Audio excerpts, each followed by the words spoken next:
एक समय की बात है जब धरती और आकाश के बीच एक अद्भुत संसार था जिसे सदाबहार कहा जाता था। यह एक ऐसा स्थान था जहां हर चीज हरी भरी और जीवंत थी। यहाँ की नदियां क्रिस्टल क्लियर थीं और पेड़ हमेशा फल फूल से लदे रहते थे।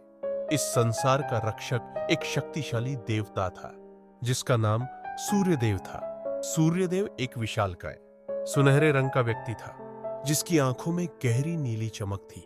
वह हमेशा अपने लोगों की भलाई के लिए तत्पर रहता था। सूर्यदेव के साथ एक नायिका थी जिसका नाम प्रकृति था। प्रकृति एक सुंदर और बुद्धिमान युवती थी जिसे प्राकृतिक जादू में विशेष रुचि थी। वह हमेशा नई नई जड़ी बूटियों और औषधियों की खोज में रहती थी। उसकी आवाज में एक अलौकिक मिठास थी जो सुनने वालों को मंत्रमुग्ध कर देती थी।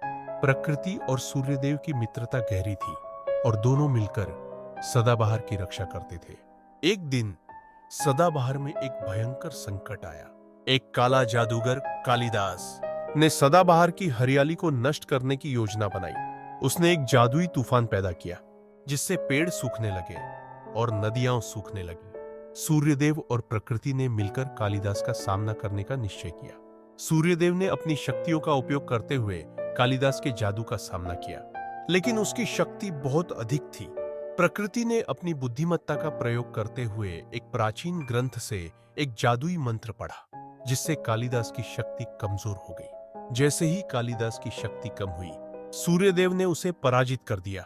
सदाबहार की हरियाली फिर से लौट आई और लोग खुशियों से झूम उठे। सूर्यदेव और प्रकृति ने मिलकर सदाबहार को फिर से जीवंत किया। इस घटना ने यह साबित कर दिया कि सच्ची मित्रता और साहस से किसी भी संकट का सामना किया जा सकता है। इस प्रकार सदाबहार फिर से हरा भरा हो गया और सूर्यदेव तथा प्रकृति की कहानी पीढ़ी दर पीढ़ी सुनाई जाने लगी।